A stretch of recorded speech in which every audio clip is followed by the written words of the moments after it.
Hi everyone, today we will talk about how to fix Instagram followers not showing. To know how to fix Instagram followers not showing, you should just go to settings. As you see, you will click.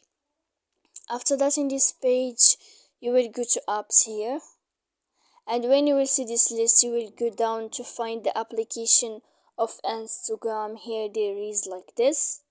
Then when you will find this page you will enter to first stop.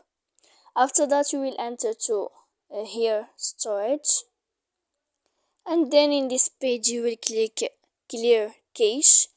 Then you will click clear data, and after all that you can turn off your Wi-Fi here like this. So please don't forget to support us by like and subscribe. See you next time in another video, and thank you for watching.